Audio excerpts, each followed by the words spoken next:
que todos ustedes ya más o menos han visto, es simplemente algunos detalles sobre la elaboración de cuadros, ya habíamos visto en la clase anterior, sobre elaboración de gráficas, que creo que en general todos lo han manejado, pero a pesar de ello a veces nos faltan detalles como poner algunas características del título inclusive, o que si el diseño tiene que tener de cierta naturaleza para no volverlo tendencioso, lo que comentábamos la vez anterior, ¿sí? Entonces algunas de las cosas que creo que eran importantes considerar. Entonces vamos a hablar ahorita muy brevemente sobre, decíamos ya recapitulando todo lo que hemos venido manejando, hicimos nuestra investigación epidemiológica, obtuvimos datos y ahora ya tenemos que analizarlos y después de ello presentarlos. Entonces vamos a presentarlos y obviamente tenemos que tenerlo considerando varias cosas, pero la primera es que realmente muestren lo que queremos que quien está viendo esa información capte sobre lo que nosotros hicimos. Que lo hagamos de la manera más neutral, sin tendencias, pero que sea claro qué es lo que queremos expresar. Y no sé si alguna vez les ha pasado que ven un cuadro y como que no tienen ni idea de qué quiere decir. Y pareciera ahora con algunas tendencias que claro que no tiene que ver, bueno, un poco sí, con nuevos procedimientos de análisis, a veces se ponen gráficas que no son muy bonitas, pero no son muy ilustrativas o son difíciles de comprender. Y entonces tenemos que buscar la forma de que no solamente se vean muy bonitas o pareciera que entre más compleja se va a ver la gráfica es mejor, porque entonces pareciera que apantalla más al que va a estarlo viendo. Ay, ¿qué quiere decir? ¿Quién sabe? Pero va a estar súper difícil. Y ese no es el punto. El punto es que el que lo vea, claro que tenga tal vez un conocimiento sobre el área, digo, tal vez no va a ser para cualquier persona, pero sí lo pueda entender y pueda rápidamente sacar conclusiones sobre qué quisieron hacer en ese estudio. Entonces eso es importante tenerlo. Entonces para el caso de los cuadros es algo parecido. Bueno, me brinco aquí. ¿Y qué es un cuadro? Según la Real Academia de la Lengua dice que es un conjunto de nombres. Bueno, de una vez también les comento, esta y la plática de las gráficas ya están en la plataforma, ya las acabo de subir, entonces las pueden tener para que la puedan revisar en cuanto ustedes quieran, ¿vale? Conjunto de nombres, cifras u otros datos presentados gráficamente de manera que se advierta la relación existente entre ellos. Si se fijan, y esto tiene que ver porque cuando generalmente hacemos un cuadro, y ahorita lo vamos a ver, por lo regular tiene dos elementos similares a los de una gráfica. En la parte superior, los nombres y las categorías de las columnas, y en la parte de izquierda generalmente vienen las categorías en los renglones. Y entonces tenemos que establecer una relación entre generalmente dos variables que van a ser contabilizadas a través de información, ¿sí?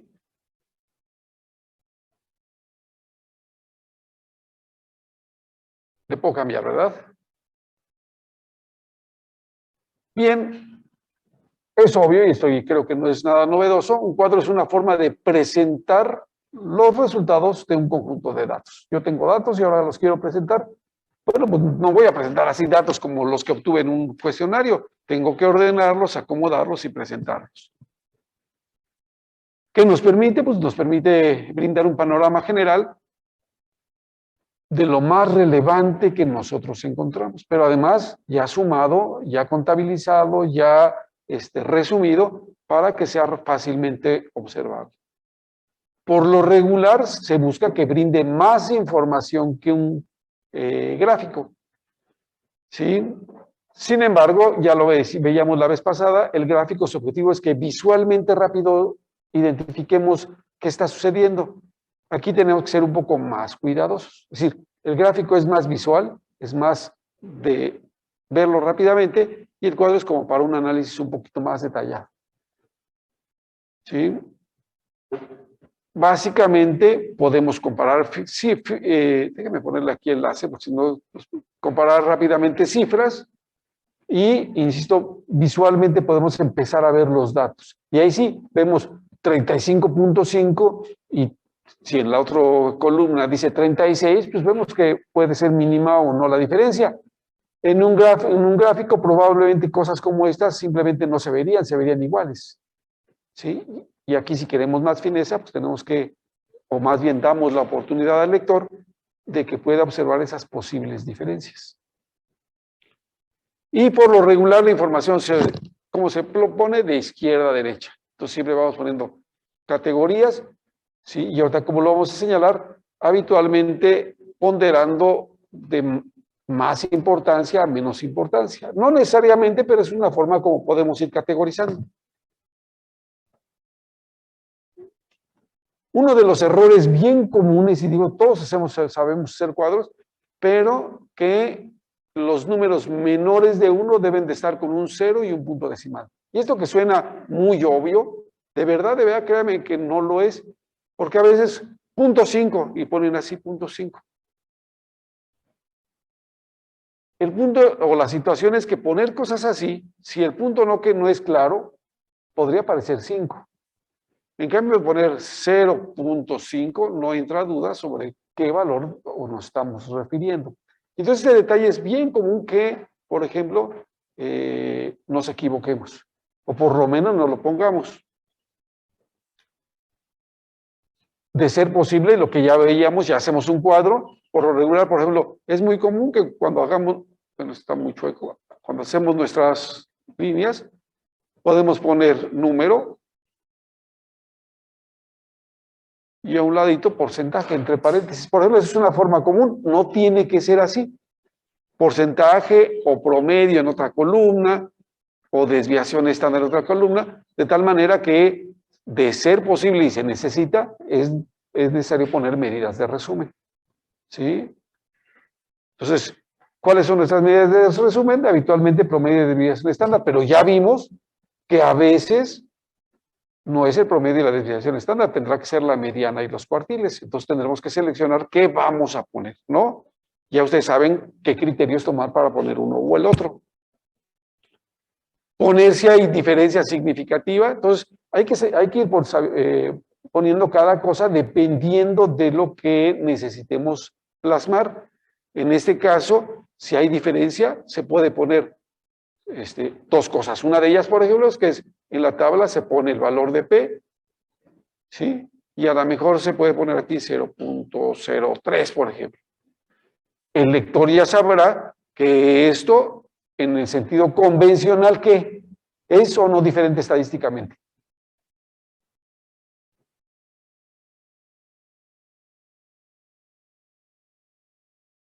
Porque así es una forma como se expresan, se pone en la columna la variable, las variables y al final un valor de P. Y aquí 0.3, 0.85, 0. Y hay los diferentes valores. ¿Qué diría? Para ustedes ya son lectores. Eso no diferencia significativa. Tienen dos oportunidades. ¿Lo dicen correcto o se equivocan? No pasa nada. Sí, nada más. ¿Sí? Entonces, ¿qué es? ¿Sí o no? ¿No? ¿Sí? ¿Se tiene que especificar? ¿Sí o no? A ver, entonces rápidamente primero.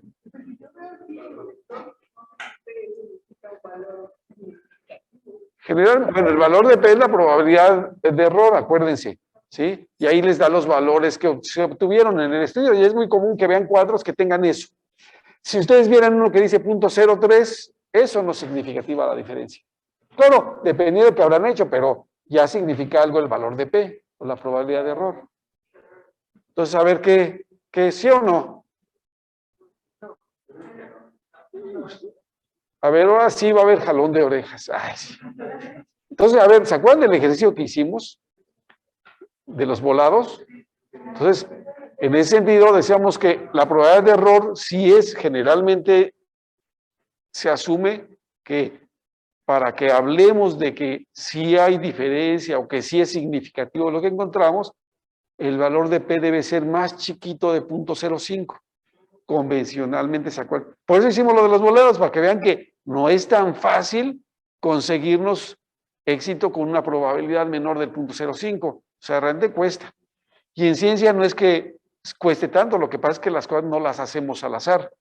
Planeamos una hipótesis pensando en todo lo previo que suponemos que me va a llevar a que sea poco probable que me equivoque.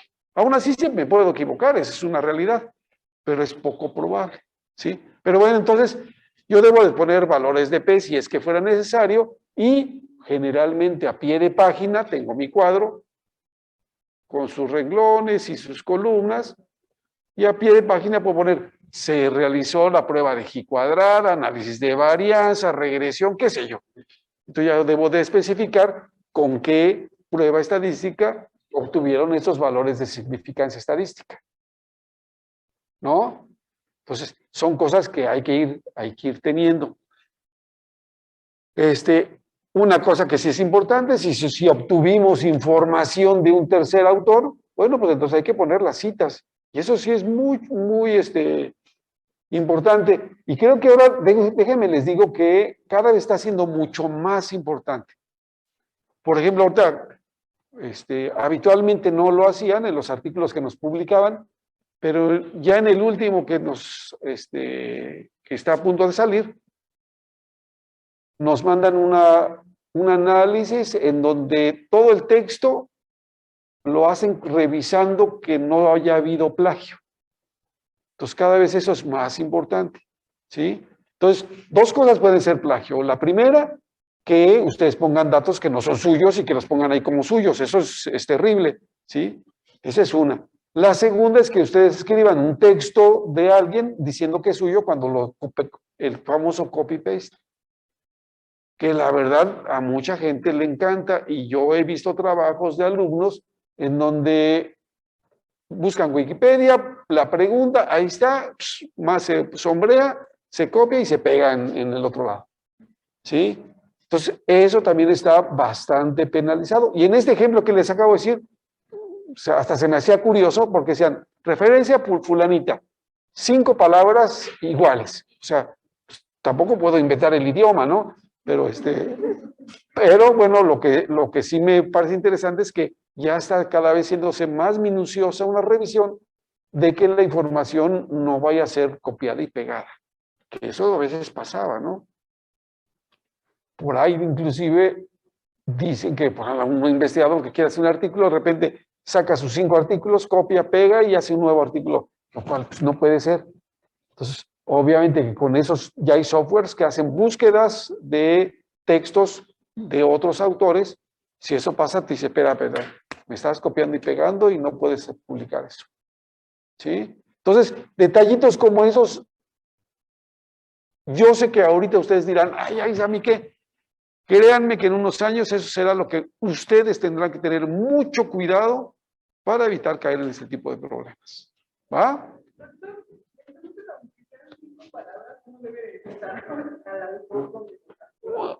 No, lo que pasa es que a lo mejor hubo un pequeño párrafo donde prácticamente se dijo de manera similar a otro, entonces lo que hay que hacer es cambiarlo.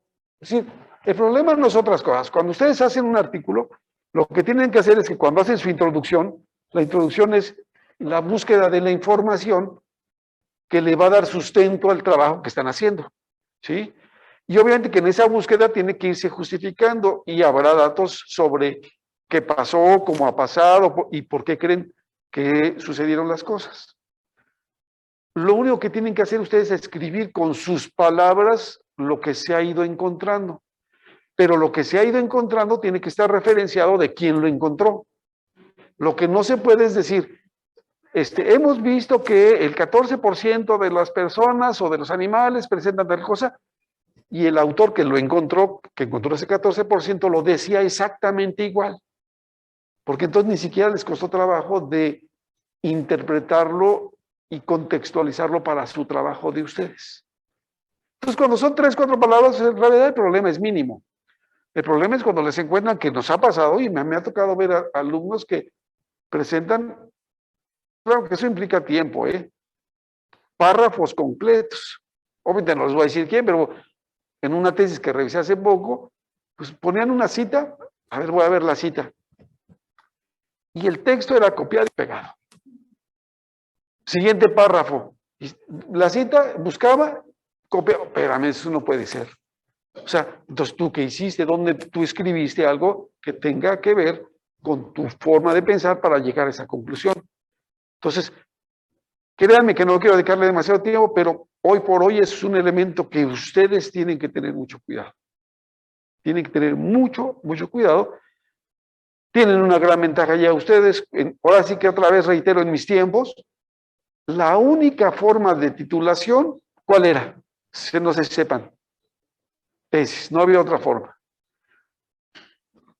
Ya ustedes afortunadamente tienen varias opciones, pero escribir una tesis implicaba, no digo que sea el super trabajo, pero implicaba hacer a fuerzas un proyecto de investigación, ¿sí? Y se las voy a poner además para que vean que a veces nos quejamos de cómo estamos y el mundo afortunadamente ha ido cambiando. Escribir una tesis no era con una computadora, en ese entonces era con máquinas de escribir. Entonces la máquina de escribir estaba tic, tic, tic, tic, y se equivocaba uno y la hoja ya valió. O bueno, había el corrector, pero si el parrafito estaba mal, no era borra el párrafo y vuelve a escribir. Ya va para atrás la hoja y hay que volver a escribir la página. Entonces no se los digo para que digan, ay, qué terrible. No, eran otros tiempos y uno no pensaba en que, chin, ¿qué voy a hacer? ¿Por qué no inventan las computadoras? Pues no pensaba en eso, ¿no? ¿Sí? En fin. Cuando vemos un cuadro, entonces podemos pensar también en las partes que tiene, un título, el título. Ese es un ejemplo de un cuadro, de un artículo, ¿sí? El cuerpo del cuadro, que es todo esto. El primer renglón en donde tiene las diferentes categorías que reciben el nombre de cabezal.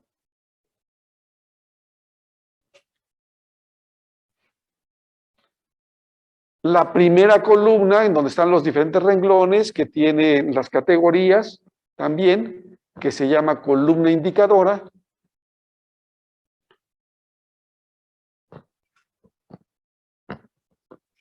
Las líneas que hacen separaciones entre cada uno de los elementos del cuerpo del cuadro, que son los trazos, y otros elementos complementarios como son las notas a pie de página y cosas como esas.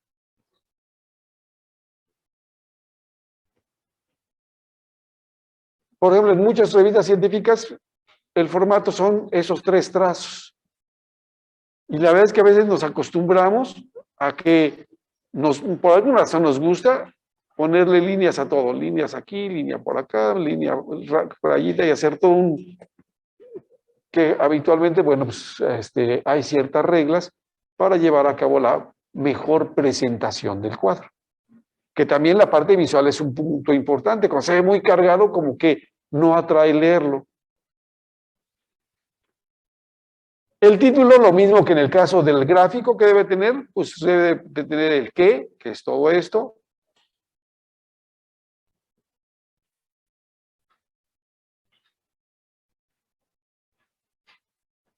Esto dirán, bueno, ¿qué tiene que ver con veterinaria? Les cuento nada más rápidamente, desde un trabajo que hicimos, lo que se buscaba era metastastos de tenia en chorizo.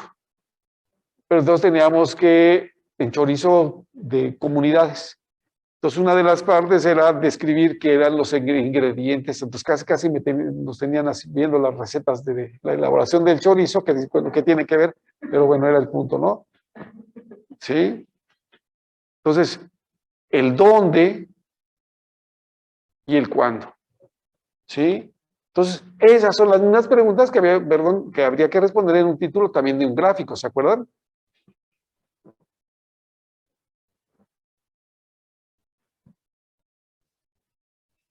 Sí. Espero que me estén copiando la receta, ¿eh? Sí. Bueno, va a estar ahí disponible. ¿Sale? Sí le podía cambiar, ¿verdad? Okay. En el cuerpo, bueno, pues tenemos columnas y filas, eso creo que ya es muy obvio. Digo, me estoy yendo muy rápido porque todos, insisto, han hecho cuadros. Quizás algunos detallitos de los que hablemos hoy les podrían ser importantes, pero todos saben cómo hacer un cuadro. ¿Sí? Entonces en el cuadro lo que tenemos es casillas o celdas, cada una de esas es una casilla o una celda. ¿Sí?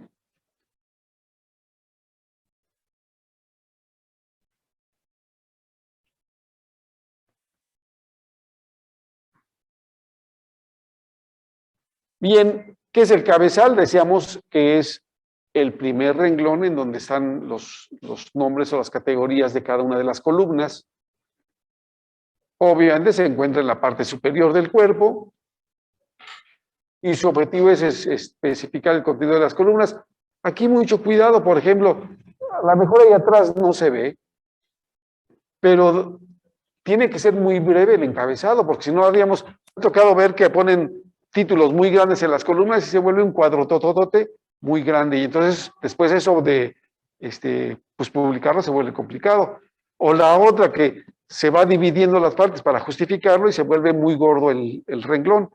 Entonces hay que tratar de ser breves en el texto. Aquí está siendo muy breve, pero por ejemplo, si aquí dice C, aquí abajo se especifica a qué se está refiriendo para que no quede duda de a qué nos estamos refiriendo.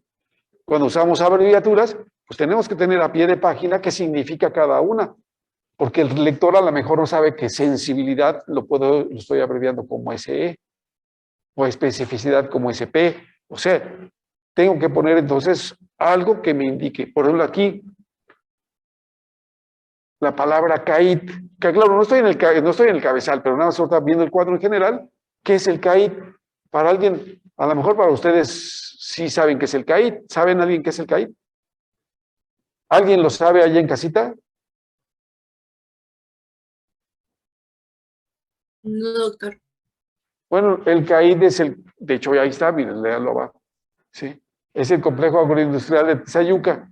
Sí, es el lugar donde hay vacas, hay una gran cantidad de vacas, pero bueno, quien lo lea no tiene por qué saberlo, y sobre todo si es publicado en una revista internacional, pues mucho menos tiene por qué saber el CAID en México, pues ahora, quién sabe qué será eso. Bueno, pues ya tendrá que tener un elemento que permite identificar y saber a qué nos estamos refiriendo. Pero bueno, el cabezal, como se dan cuenta, tiene su título para cada una de las columnas que lo van a conformar. ¿Sí?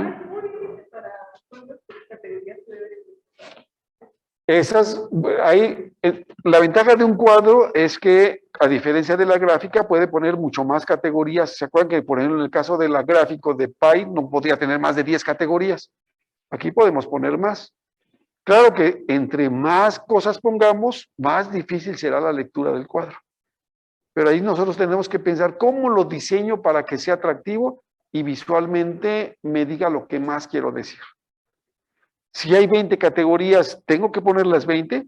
O a lo mejor las primeras 7 o 8 cubren el 90% de los datos y después simplifico y resumo con las demás. Y en la nota de pie puedo poner qué son las demás. Por ejemplo, podría ser. Entonces, ahí tengo la idea, es que ustedes tienen que pensar cómo hacer un mejor cuadro siempre. La columna indicadora, pues ya hablamos del cabezal. La columna indicadora, fíjense por aquí en este caso, pues estaba hablando sobre, si mal no recuerdo, eran los diferentes medios de cultivo para llevar a cabo aislamientos. En este caso fue un trabajo sobre Mangenia.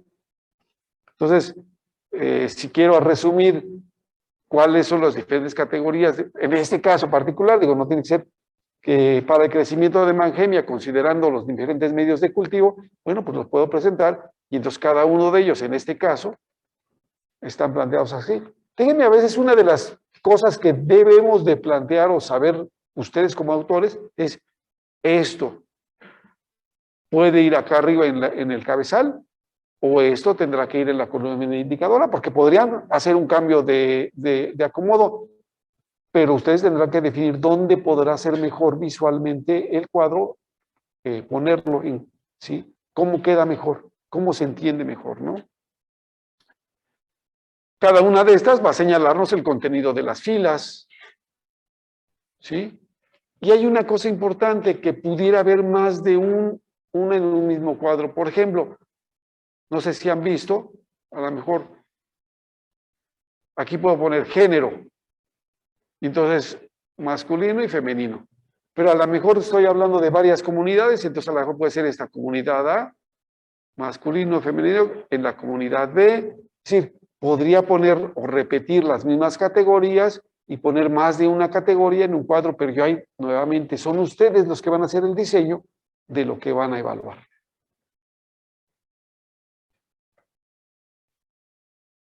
Los trazos, ¿qué son? Bueno, pues son simplemente el límite superior e inferior del cuadro. Por lo regular, sí, siempre se ponen hasta arriba y hasta abajo. Esos son los que son de casi de rigor, ¿sí? Y en ocasiones se ponen otros más. Por ejemplo, es común que se ponga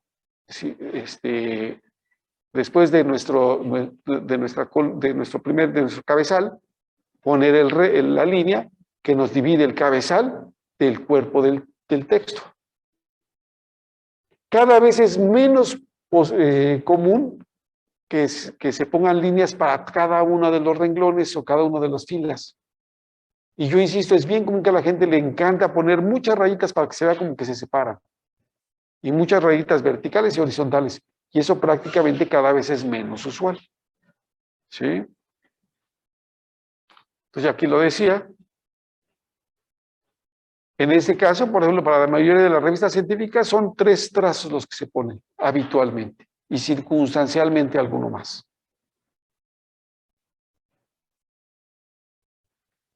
¿Qué otra cosa más para casi terminar debemos tener en cuenta? Bueno, lo de la fuente decíamos hace un ratito. Poner información adicional, ya lo decíamos hace un momento, el valor de P, la prueba estadística, cosas como esas habrá que ponerlo. Abreviaturas, mucho cuidado, ahí es también muy común que nos equivoquemos. Por favor, siempre que vayan a poner abreviaturas, busquen las abreviaturas estandarizadas e internacionalmente aceptadas, porque es bien común también que pongamos otra abreviatura que no le corresponda. ¿Sí? Entonces, en ocasiones M nada más es metros y no MTS o cosas como esas. Entonces, nos encanta luego inventar abreviaturas que a lo mejor las vamos a entender yo y mi círculo de gente que trabajamos, pero recuerden, una publicación se va a ver para un congreso, para un artículo, por gente que esté en otros países inclusive. ¿Sí? Entonces hay muchas formas de abreviar, hay muchos símbolos, entonces habrá que definir cuál es el símbolo que mejor les acomoda. ¿Ah? Por último, nada más como simple observación, cuando ordeno los datos, generalmente una de las cosas que debo de poner es que los datos que tengo deben de ser mutuamente excluyentes. O van en una columna o van en la otra. O van en un renglón o van en el otro. Pero si vamos a poner información que contenga datos en uno y en otro, tenemos que ser muy claros a qué nos estamos refiriendo. Recuerden que esta plática va a estar en la plataforma, no se preocupen, o sea, lo tienen disponible. ¿Sale? Por último, tener cuidado, como decíamos, cómo ponemos los números enteros o decimales, cómo separamos los millones o los miles por comas, por ejemplo. ¿Sí? Si en una tabla, una cosa es importante es, por lo regular, poner un decimal. Porque una tablita donde tienen muchos decimales se vuelve confusa y es común, sacan un promedio, 25.8347. La verdad es que para tabla y para forma de resumido, 25.8. Y vámonos. ¿Sí? Entonces, es importante.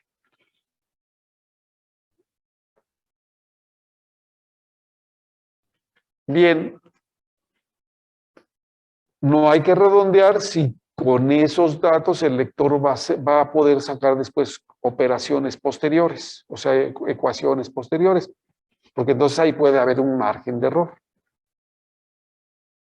¿Sí? A veces simplificar, por ejemplo, aquí 13.259.456, bueno, podemos, si realmente no hay mucho problema a efectos del cuadro, simplificar y decir nada más 13.2 millones.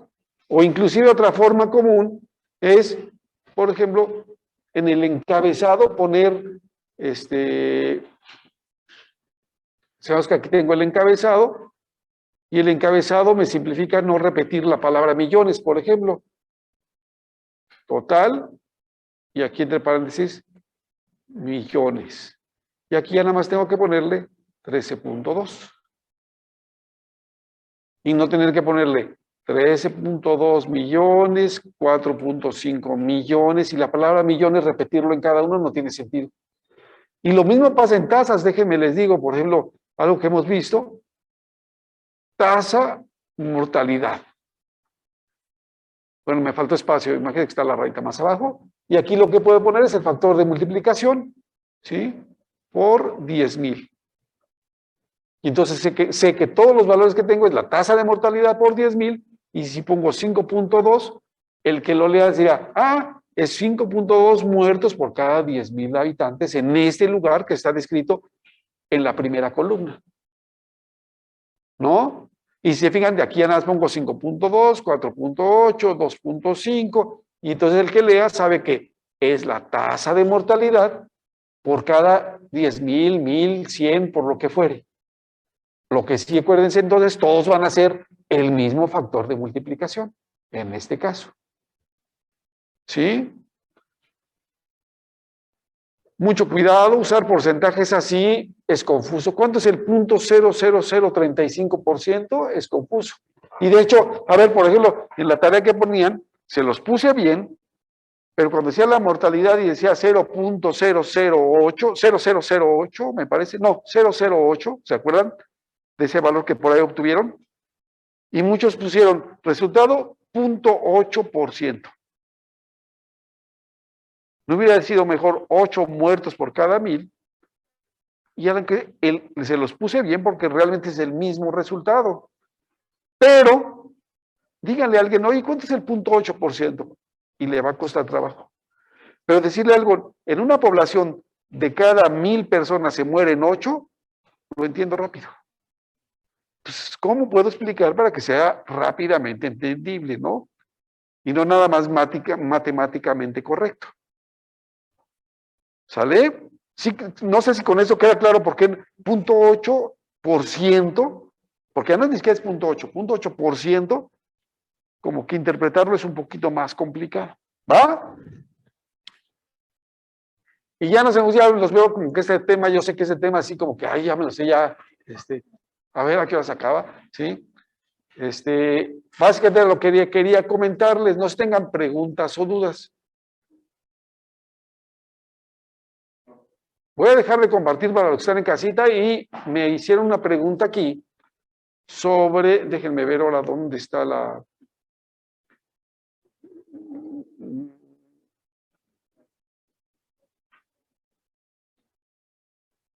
Sobre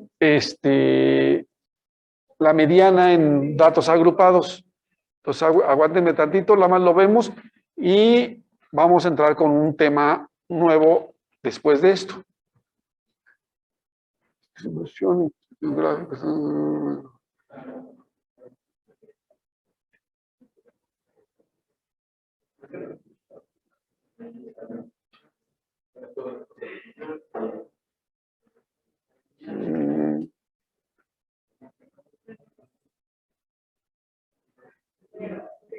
Ahí está.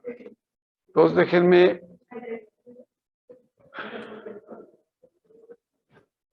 Ahí lo ven.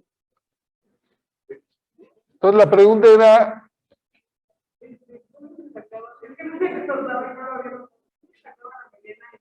Ah, ok. Se representaba por el cuartil número 2. Ajá. Tenía otra fórmula. Recuerden, entonces la pregunta es cómo se sacaba la mediana en datos agrupados si era con el cuartil 2 o otra fórmula. Recuerden que la fórmula que estamos empleando en principio era similar. Ahí está. Para cálculo de los cuartiles, sí lo ven ahí en casa también, ¿verdad? Era LI más J sobre FI, esto multiplicado por UI menos LI. Si se fijan, esta fórmula la empleamos.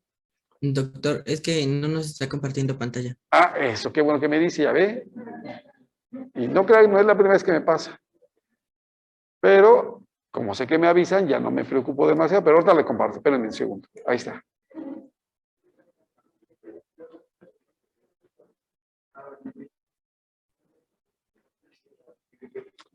Ahora sí, ¿ya la tienen ahí en casita? Sí, doctor. Sí, Ok. ya se ve. Entonces acuérdense que los cuartiles, a ver, atención, Esto es, aquí los tienen, esta es la forma de calcular el cuartil. Que esto es lo que van a ver en estas tres ecuaciones ya, ¿cómo se llama? Resueltas para este conjunto de datos. Pero recuerden que lo que no dejamos de hacer en todo, como en el caso de los datos no agrupados, primero tenemos que identificar el lugar de posición de la mediana, perdón, de la mediana y los cuartiles. Entonces, por ejemplo, en el caso del cuartil 1, si sé que son 126 datos, el cuartil 1 se encuentra en el dato 31.75, es decir, que está entre el 31 y el 32. Yo no sé exactamente quién sea ese 31 o ese 32, como en el otro caso, que sí sabía, el 31 corresponde a este y el 32 corresponde a este. Aquí no lo sé, pero lo que sí sé es que puedo, con base en la frecuencia que tengo, puedo ver la frecuencia acumulada, es decir, que en la primera categoría van 38 individuos. Si hay 38 individuos, es como si los tuviera formaditos, en este caso, de los más pequeñitos, de los que tenían 0 años, a los que tenían 10 años. Y los pongo, imagínense que me los pongo a marchar y van caminando, y va el 1, el 2, el 3, el 4, y aquí terminaría este primer grupo hasta el 38. Y yo busco el que está al 31.75. Por lo tanto, como este termina en 38, yo sé que aquí está mi individuo del cuartil 1. ¿Quién es? No lo sé, pero ahí está. En ese grupo está. Y como ya sé que está en este grupo, ya puedo sustituir esta ecuación con los datos de este grupo. Es decir, el LI, ¿se acuerdan que era el LI? El límite inferior, como ya sé que este es el rango donde está este individuo, el límite inferior, ¿cuál era? 0, ¿sale? Entonces, ¿se acuerdan? J era el valor de posición de la mediana, 31.75, menos la frecuencia absoluta de los intervalos anteriores. ¿Cuántos intervalos anteriores hay? 0, no hay ni uno. Entonces, por lo tanto, es 0 sobre la frecuencia absoluta de ese intervalo. ¿Cuál es? Y el UI, que es el límite superior, que era 10 menos 0. Y entonces ya puedo resolverlo. Para la mediana hago similar. Aquí busco el lugar de posición de la mediana, como se acuerdan que lo hemos venido calculando, que en ese caso me da en el lugar 63.5. 63.5 implicará que en el primero no está porque aquí llegan a más 38. Pero en el segundo grupo termina con 73, que ya se pasa, por lo tanto, el segundo grupo está entre los 39 y los 73. Por lo tanto, aquí está este grupo. Y si ya lo identifico, ya puedo resolver la ecuación con estos datos. El límite inferior es 11, el valor de J es 63.5 menos 38, porque son los valores que hay antes de este grupo. ¿Sí? ¿Sobre cuánto? Sobre 35, que aquí está, y multiplicado por 20 menos 11. Y ya lo tengo. Y para el cuartil 3 hago exactamente lo mismo, nada más que considerando su valor de posición, que es el 95. Fíjense, el 95 no está en el tercero, ¿verdad? Porque el tercero termina hasta el 87 y yo busco el 95, pero sí está en el cuarto, porque termina en el 105. No sé si con esto ahora sí ya le respondí. Ok, no se preocupe. Bien, ¿alguien tiene alguna pregunta? Si quieren, estamos aprovechando aquí. Bien, déjenme terminar la fin de la presentación. Y listo.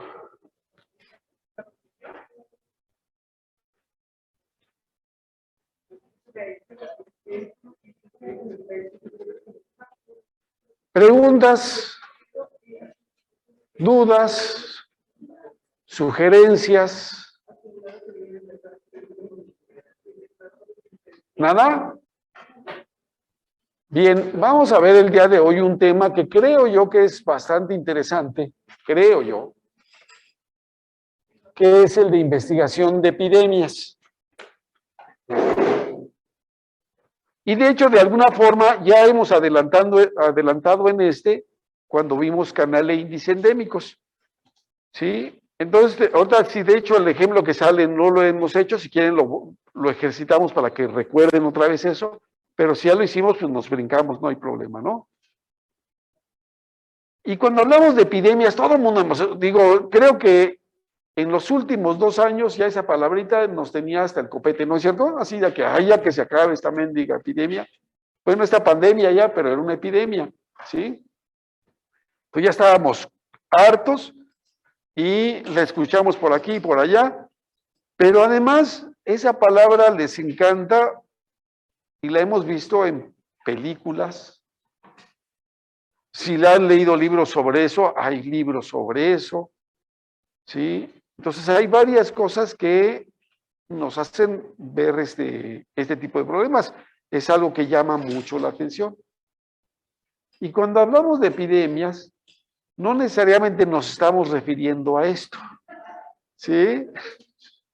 Que quizás es la forma más usual como todo mundo identifica una epidemia, ¿no?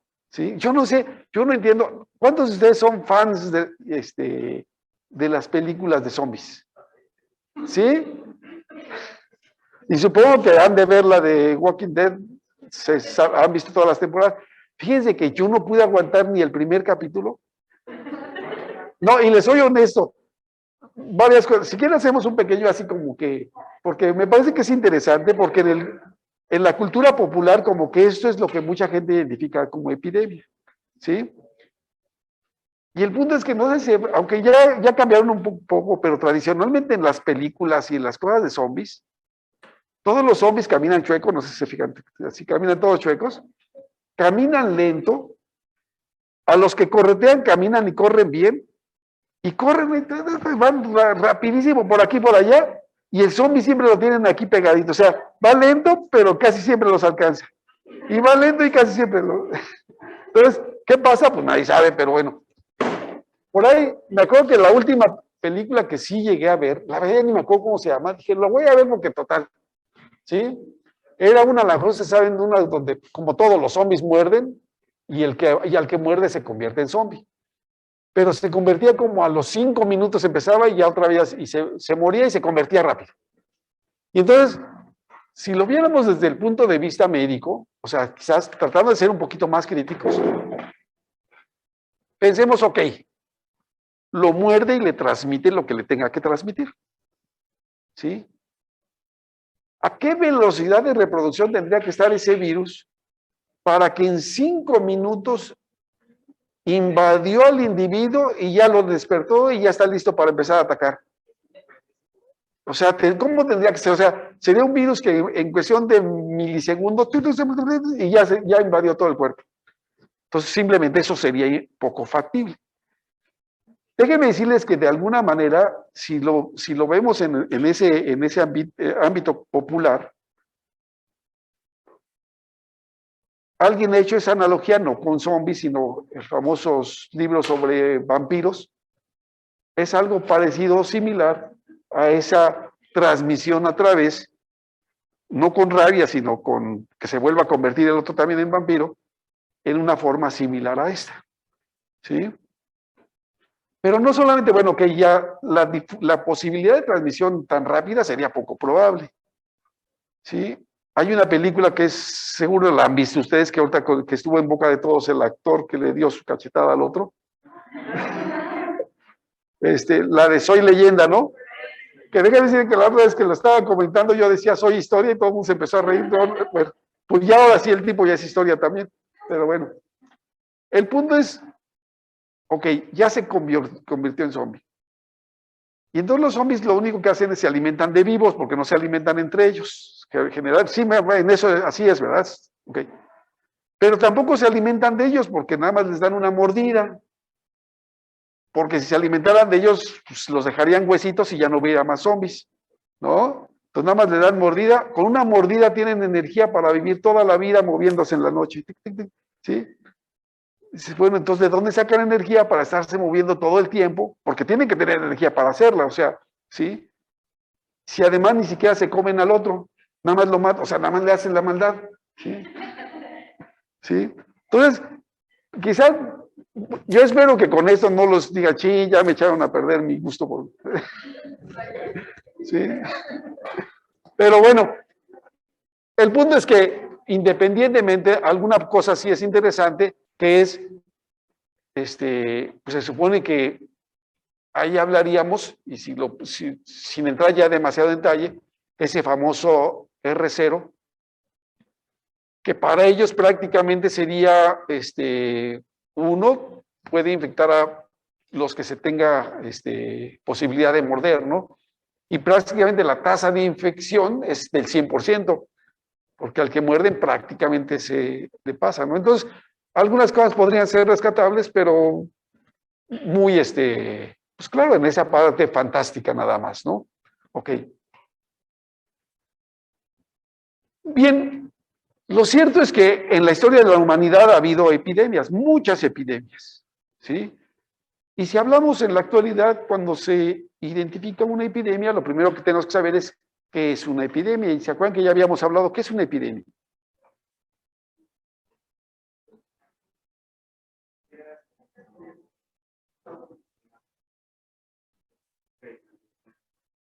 Ajá, cuando estaba arriba, cuando... ¿Pero cuál línea? Ajá. ¿Cuál es? Ayúdenle a su compañero. Cuando hacíamos nuestro canal endémico, cuando entrábamos a zona epidémica. ¿Perdón? No, porque acuérdense que era zona de éxito, zona de ¿qué? Seguridad, alarma. ¿Y de qué estamos hablando ahorita? Y zona epidémica, ¿no? Y esta estaba por arriba de ¿quién? Del cuartil 3 o ¿cuál otra? Sí, por eso, pero era el cuartil 3, pero también hicimos en nuestro canal índice endémico a través de desviación estándar. Cuando estaba por arriba de 2 veces la desviación estándar, ¿sí? Lo cierto es que podríamos simplificarlo diciendo que una epidemia se presenta cuando sea en una comunidad, una población o región, ¿sí? El número de casos es superior a lo que se espera normalmente. Por eso, cuando lo estamos viendo por arriba del cuartil 3 o más 2 desviaciones estándar, pues estamos viendo que está rebasando lo que ha pasado en los últimos años y que era lo que esperaríamos que sucediera de manera más o menos habitual. ¿No? ¿Se necesitan muchos casos para que haya una epidemia? ¿Cuántos casos pueden hacer una epidemia? ¿Cuántos? Lo mínimo que podría ser para que hubiera una epidemia. ¿Cuántos? 50,000. 50 por cada 100. O sea que sería 50%, serían mucho más de 50,000. ¿Cuántos? Allá en casita. Ajá, depende de qué. ¿Y cuál podría ser el mínimo para poder decir que hubo una epidemia?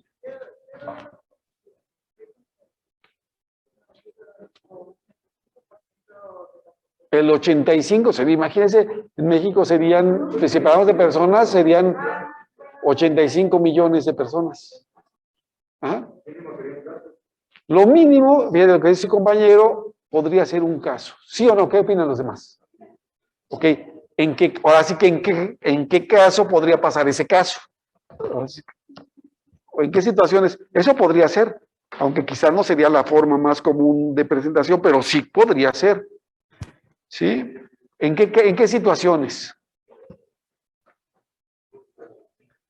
Les pongo un ejemplo y su compañero tiene razón. Acuérdense cuando hablamos de las enfermedades y hablamos de que hay enfermedades endémicas y hay enfermedades exóticas, ¿se acuerdan? Entonces una enfermedad endémica es la que está presente de manera habitual en un lugar. ¿Se acuerdan que también vimos que una enfermedad endémica no es exclusiva de ese lugar? Sí, mucho cuidado. porque no lo vemos como lo veríamos en ecología. En ecología diríamos una especie endémica como el teporingo. ¿Saben qué es el teporingo, no? ¿Alguien no sabe qué es? No se preocupen si no saben. ¿Alguien no sabe qué es el teporingo? ¿Todos sí saben? Ok, entonces ya, si todos saben, entonces imagínense el teporingo, desde el punto de vista ecológico es una especie que no existe en ningún otro lugar del mundo más que en ciertas regiones del Valle de México, bueno, de la zona del Valle de México, cerca de los volcanes, un conejito, ¿sí? En epidemiología, una enfermedad endémica no es esa enfermedad que solamente está en México, es una enfermedad que ya se presenta de manera habitual en un lugar determinado. Por ejemplo, brucelosis es endémica en prácticamente todo el mundo, incluyendo México. Es decir, que se presenta habitualmente en muchos países del mundo. ¿Va? Sí queda claro, ¿no? Ok. En ese caso, en esas enfermedades endémicas, para que se presente una epidemia, tiene que romper, igual como lo acabamos de definir, lo que habitualmente sucede. Y si habitualmente pasan casos, tiene que haber más casos de los que habitualmente habría. Pero si en México llegara fiebre aftosa, que esperemos que eso nunca pase, ¿cuántos casos rebasan el normal? Uno solo estaría rebasando el normal porque no existe fiebre aftosa en México. Entonces, aquí podríamos ver que una epidemia no está delimitada por un número específico, sino considerando los antecedentes que tengamos sobre este problema, ¿no? Con base en eso, podríamos decir que una epidemia puede abarcar cualquier enfermedad, inclusive no tiene que ser infecciosa, ¿eh? Una epidemia puede abarcar cualquier enfermedad. Ya decíamos que no existe un número específico para considerar que es aplicable a una epidemia. Entonces, para eso tenemos que, para poder decir que hay una epidemia, ¿qué tenemos que tener? Tenemos que tener información. Para poder ahora sí decir, se está saliendo de lo que habitualmente yo esperaría. En ocasiones, si no tengo información, lo que sí puedo empezar a saber o sospechar que hay una epidemia es porque estoy empezando a registrar más casos o a ver más casos de los que habitualmente llegan. Se están empezando a morir los animales. Y a lo mejor en ese lugar no hay registros, pero no se morían como ahora. Yo tendría que empezar a tomar registros para ver qué está pasando, ¿no? No hay un área geográfica. Una epidemia puede ser una epidemia en un rancho o una granja, ¿no? Ahí podría haberse una microepidemia. Bueno, no le pongamos la palabra micro porque no es usual. Una epidemia en una granja. Pero podría ser una epidemia en una ciudad. O podría ser una epidemia en un estado. Podría ser una epidemia en un país. ¿Cómo podría ser en un estado y no en un país? Bueno, eso depende. Otra vez, depende del contexto. Por ejemplo, si en todo México el número de casos es 500, ¿sí? Y en un estado habitualmente siempre son 50 y se presentan 100, la epidemia puede ser del estado. Pero 100 todavía no llegan a 500 para poder considerarse una epidemia en todo el país, ¿sí? Entonces, podría ser una epidemia en el país o podría pasar, como en el caso de coronavirus, que fue una epidemia en prácticamente todo el mundo. Y entonces esa epidemia se transformó en una pandemia. ¿Sale? Entonces, puede ser tan limitado como un sitio específico o tan grande como todo el planeta. ¿Va? ¿Cuánto dura una epidemia? Pues ya vimos que no sabemos, ¿no? ¿Sí? Aparentemente el caso del coronavirus ya está dejando de ser pandemia como tal, y como epidemia pareciera que ya no está siendo como tal, ya terminó, pero se está transformando ahora en una endemia. Es decir, no ha terminado la enfermedad, mucho cuidado. Si las cosas salen bien, va a ser una enfermedad de la cual convivamos y como en el caso tal vez, como la gripe, cada año tiene sus picos y cada año tiene sus disminuciones. Ya todavía no lo han anunciado, probablemente lo anuncien diciendo ya es considerada una endemia y va a ser tratada como tal. Pero una epidemia puede durar Imagínense cuánto puede durar. Voy a una fiesta, vamos todos a una fiesta, nos dan de comer, pero uno de los productos estaba medio malón. Y en la noche todos andamos corriendo. ¿Sí? Bueno, nada más una noche, no más. ¿Sí? Pero al otro día fue muy benigno y ya estamos bien. Bueno, pues duró unas cuantas horitas. O como ya lo vimos en el caso del coronavirus, ya 2 años y todavía estamos así como que sí, pero no, todavía no. ¿No? Entonces, habría que tener en consideración esto. Ya, por ejemplo, en el caso de, si hablamos en animales, bueno, pues peste porcina africana en Europa y Asia sigue persistiendo y ya lleva un buen rato con este tipo de problema. ¿Ah? Bien, ya sabemos, o bueno, aparentemente se está presentando una epidemia. ¿Cómo lo vamos a identificar? ¿Cómo saber que existe esa epidemia? Porque el punto importante es eso. Recuerden, casi cuando se empezó a identificar el problema en China, ¿sí? Antes de que llegara a México, ya ellos ya sabían que había algo que estaba fuera de control. Y a los pocos días o semanas ya estaban empezando a notificar casos en Europa, en Asia y quizás inclusive en enero, febrero ya había casos en Estados Unidos. Y por ahí a finales de ese mes ya había casos en México. Claro que para los que ya sabían, por ejemplo, para los que se les complicó más era precisamente a China, porque fue el primer país. Y una vez que notifica que hay un problema, pues los demás ya pueden estar alertas. Pero antes de que se presentara el primer caso, ¿cómo lo identificaron? Porque ese es el punto, ese es el reto. Y ese es el reto, déjenme les digo una cosa, este tema creo que es un punto muy importante, porque nuevamente a lo mejor muchos dicen, no, pues yo me voy a dedicar a pequeñas especies, lo cual está muy bien, ¿sí? Pero a lo mejor alguno, yo confío en que alguno de ustedes, después no me va a querer hablar porque ya es el director de salud animal o algo así, pero me va a dar mucho gusto de todos modos, ¿sí? Entonces, y van a tener que tomar decisiones. Decisiones, por ejemplo, ahorita hay una alerta porque afortunadamente, ya lo habíamos comentado también, hay casos de peste porcina africana en las Antillas, con un riesgo de que pudiera llegar a México. Y alguien tiene que estar ahí, pero así alerta para que cuando haya el primer caso a correr. Porque alguien tiene que hacerlo y ese tiene que ser un veterinario, ¿no? O sea, ese es algo que les va a competir a ustedes. ¿Y entonces qué se necesita? Bueno, pues lo que se necesita es, en el país hay un buen sistema de información, hay gente que está, ahora sí que hay ojos por donde quiera viendo cuando se presenta un problema. ¿Sí o no? Y entonces, es lo que debe estar alerta. ¿Quiénes son esos ojos? ¿Cómo están constituidos? Por ejemplo, ¿cómo lo constituyen? Y de eso vamos a hablar más adelante cuando hablemos de la vigilancia epidemiológica. Pero ¿quiénes son? Senacica, por ejemplo, ¿ok? Y además, ¿quiénes más? ¿Y en los estados? Los productores también. Pero, ¿y cómo conectan Senacica y productores? Hay veterinarios. Y dentro de ellos también hay ciertos sistemas de salud, que son los comités de fomento y protección pecuaria de los estados, que se encargan también de hacer revisiones de supervisión, por ejemplo. Entonces, hay todo un sistema, lo vamos a platicar, que tiene que existir para poder determinar esto. Pongo un ejemplo, hubo conejos muertos en el 19, me parece, ¿sí? Y además, alguien encontraba conejos silvestres muertos sobre carretera.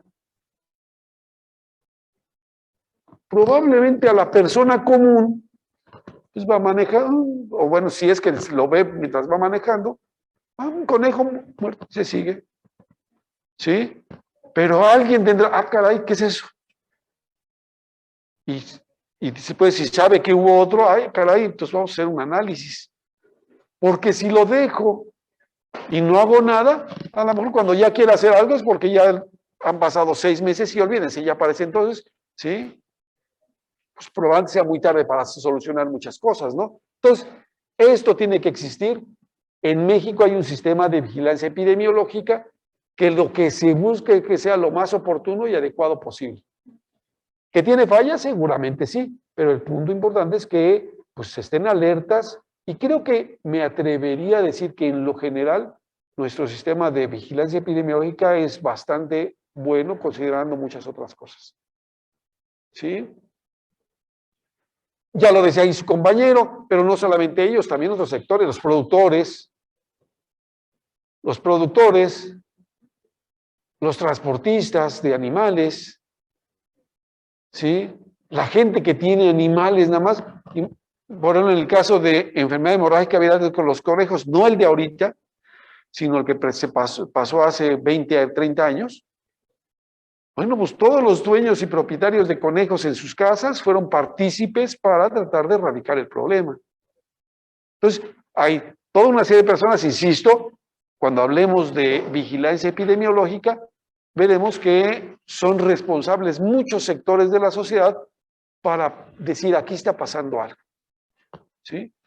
Para el caso de coronavirus, reitero, creo que ustedes lo leyeron, cuando ya se supo que en China, cuando ya se supo que en China se estaban presentando casos, bueno, pues se empezó a generar alerta, ¿se acuerdan?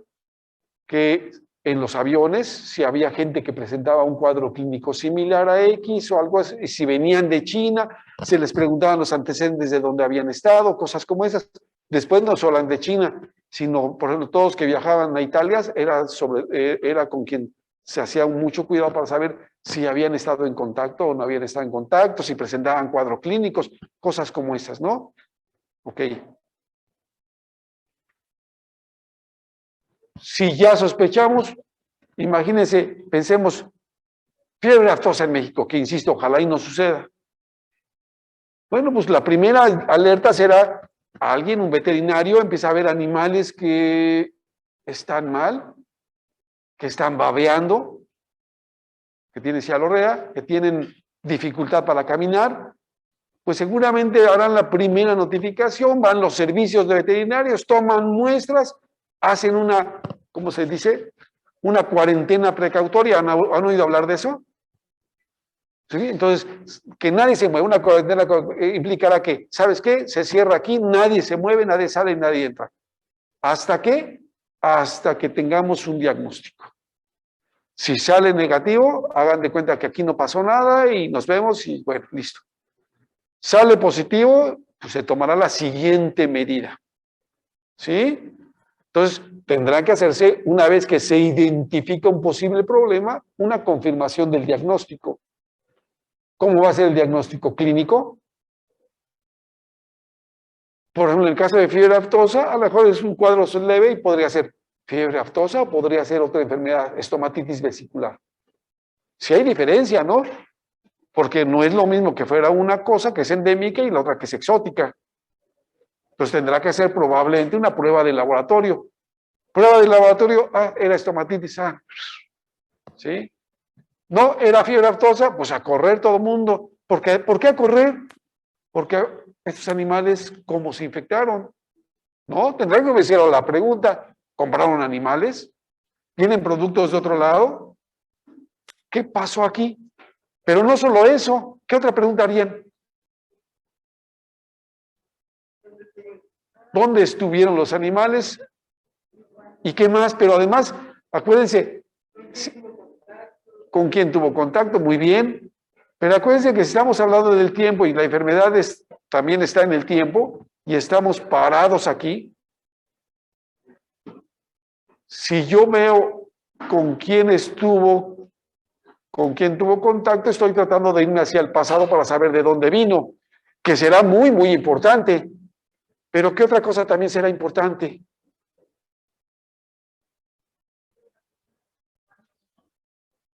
Ajá. Bueno, también, si yo conozco que es fiebre aftosa, puedo saber periodo de incubación y puedo saber hace cuánto pudo haber sucedido, ahorita lo vamos a ver también. Pero también que me interesa, ¿los animales se han movido? Porque a lo mejor resulta que el problema tiene una semana y ya de aquí se han ido hacia otras granjas. Tengo dos opciones, tengo que tratar de buscar cómo llegar antes que esto para empezar a atajar porque si no siempre voy a estar corriendo atrás de, y correr atrás de será, bueno, ir controlando, pero no voy a poder prevenir que no se presente en otros lados. Por eso es lo de la cuarentena precautoria, porque si detengo, ya voy a evitar que se vayan a ir presentando en otros lugares. ¿Va? O de gabinete, que sí que a través de ejercicios como los que hemos venido haciendo, puedo calcular riesgos, puedo calcular tasas, puedo calcular y puedo ir sabiendo, ¿sabes qué? Si concuerda todo con un problema. Lo más común es que tenga que hacer los 3 elementos, tipos de diagnósticos, para poder decir, sí, ¿qué crees? Sí hay una epidemia. ¿Sí?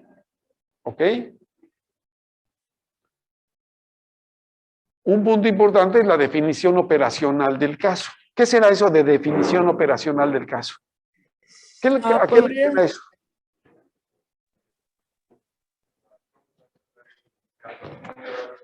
¿Cómo? Va por ahí, pero no es exactamente. Y acuérdense, yo creo que ahorita de verdad, con lo que pasó de coronavirus, van a identificar mucho de esto, lo van a ir identificando y nada más aplíquenlo a enfermedades de los animales. Digo, tampoco va a ser tan complicado en ese sentido, pero lo van a identificar. ¿Se acuerdan hace 2 años, cuando apenas inició? De hecho, por aquí de estas fechas, en abril, ya había casos en México, ¿sí? ¿Se acuerdan cómo se decía que tal vez alguien tenía coronavirus? Acuérdense que salían las... ¿Qué era lo que nos podría hacer pensar que tal vez tuviéramos coronavirus? Que tuviéramos fiebre. Que no tuviéramos sensibilidad para olfato y gusto. Dolor de garganta. Eran como 4 o 5, pero se acuerdan que decían, si tiene 2 de estos y al menos 2 de estos, ¿sí? Y una cosa más, si ha estado en contacto con alguien que, lo más seguro es que tenga coronavirus. En otras palabras, cuando quiero identificar una epidemia, tengo que identificar si ese caso pertenece a esa epidemia o no pertenece para poder categorizarlo. Y debe de reunir ciertas características para poder decir que es o no un caso de ese problema en particular. Si presenta o si no presenta estos cuadros, es muy probable que usted tenga una gripe común y no se preocupe. ¿Sí? Si eso pasa, no será un caso de coronavirus. Será otro problema. Pongamos, por ejemplo, imagínense un problema digestivo que creo que podría ser más sencillo. Hubo una reunión, se juntaron en el número de personas, comieron ahí,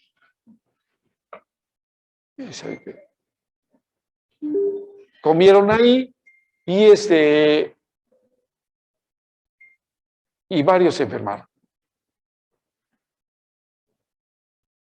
Al otro día, en la ciudad, en los diferentes hospitales, bueno, aquí es la fiesta y aquí son los hospitales, ¿sí? En los hospitales llega gente que está enferma. Y se van dando cuenta que tienen algo en común. ¿Qué es lo que tienen en común? Los síntomas, que tienen diarrea, etcétera. Pero, ¿qué los hace ser algo en común? ¿Que todos qué? Que todos fueron a ese lugar. De tal manera que si aquí hay un hospital, aquí está el sitio de reunión, aquí hay un hospital y llega una persona y refiere haber estado en este lugar y aquí hay otro y refiere, todos estos son parte de ese brote o de ese problema. Pero de repente llega alguien que en su casa se le ocurrió comer algo que estaba medio echado a perder, se sintió mal y llega al hospital y refiere, ¿y usted fue a la fiesta? ¿Cuál fiesta? No me invitaron. Ese no será un caso de ese problema en particular. Lo tratarán igual, pero ese no es parte de ese brote. Ajá.